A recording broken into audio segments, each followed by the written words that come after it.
Meus amores, boa tarde, tudo bom? Espero que vocês estejam bem.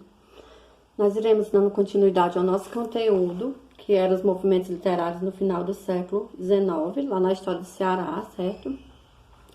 Nós vamos continuar de onde a gente tinha parado, né? Que a gente viu desde o início os grêmios literários. Nós vamos dar continuidade a esses grêmios literários.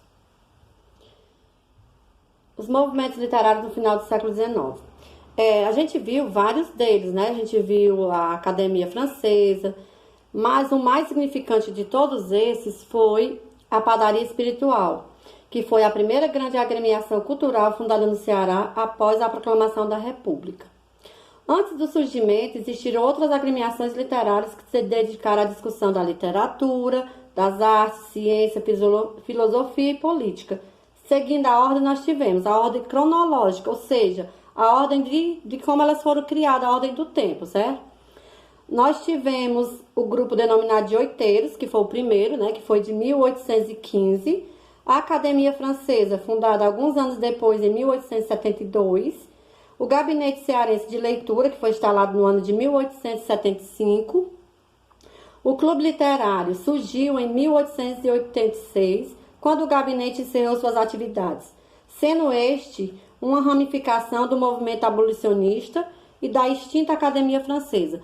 Gente, esse movimento aqui, esse último, ele era um movimento que defendia muito a questão da abolição da escravatura, certo? Que a gente sabe que o Ceará foi o primeiro estado brasileiro a abolir a escravatura, né?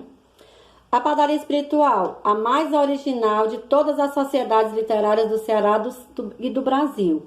Fundada em 30 de maio de 1892 em Fortaleza, na antiga Rua Formosa, número 105, atual Barão do Rio Branco. Nasceu no Café Java, de propriedade de Manuel Pereira dos Santos, que era conhecido como Mané dos Cocos, que não usava gravata, mas era amigo dos intelectuais, e que servia a luar, que era uma bebida aos frequentadores. Essa bebida, gente, era feita com abacaxi, certo? Colocada de molho e fazia toda uma fermentação. O nome Padaria Espiritual foi sugerido por Antônio Salles, o único que tinha publicado um livro, que era Versos de Verso, era o mais entusiasmado dos fundadores e coube a este reverente padeiro escrever o programa dessa sociedade literária.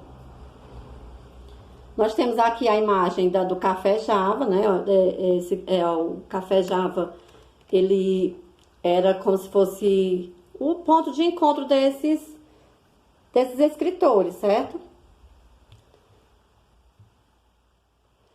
Essa padaria também, gente, ela cria um estatuto, certo? O Estatuto da Padaria Espiritual, que vocês vão encontrar lá na apostila de vocês, na página 29. Que era como se fosse a organização, como é que essa padaria era organizada. Por isso foi criado esse estatuto. As fases da padaria espiritual. A primeira fase vai da inauguração, de até 28 de setembro de 1894, e ficou marcada pela excentricidade dos gestos e dos escritores, levando em conta a boemia, a desordem e também o divertimento, com a reprodução de importantes trabalhos literários. Gente, esses autores, eles se reuniam, eles se encontravam no Café Java e eles lá discutiam a questão da literatura cearense, né? Poesia, romance, todos esses eles utilizavam lá nesses encontros dele. Nessa primeira fase, tinha 20 sócios, denominados de padeiros, usavam um pseudônimo, ou seja, um nome de guerra. Eles não assinavam a autoria dos livros dele, como é que se diz, do que eles produziam, eles utilizavam o nome deles verdadeiro, certo? Vejamos alguns nomes de guerra dos padeiros da primeira fase. Álvaro Martins, conhecido como Policarpo Estouro, Antônio Salles, que era o Moacir Jurema, e Adolfo Caminho, que era o Félix Guanabarino. Lá na página...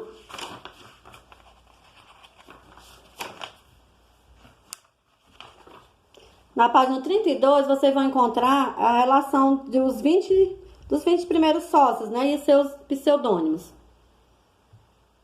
A segunda fase teve início com a reorganização da Padaria Espiritual em 28 de setembro de 1894, funcionando até 20 de dezembro de 1898, quando realizou a sua última sessão. Foram admitidos 14 novos sócios, fase de amadurecimento, mas de espírito brincalhão. Continuavam a questão da brincadeira, certo? O principal órgão dos padeiros na imprensa era o pão, como era chamado o periódico que eles estavam mandando, né? O periódico, ou seja, um jornal, era uma espécie de jornal. Circulava aos domingos e continha 8 páginas. E alcançou 36 números, perfazendo os 6 anos de existência do movimento em Fortaleza e repercussão no Rio de Janeiro e até fora do país.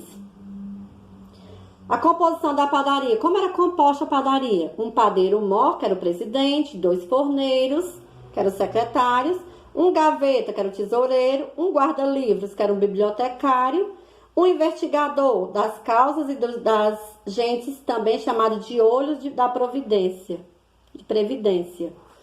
Os amassadores, que eram os sócios.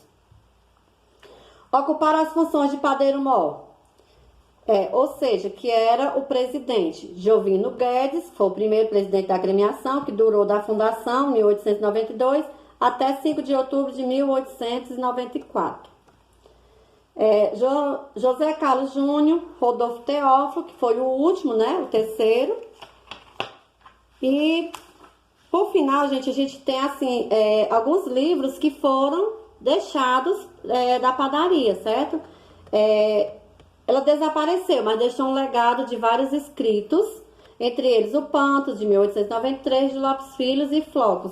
Você vai encontrar essa relação lá na página 36 da apostila de vocês.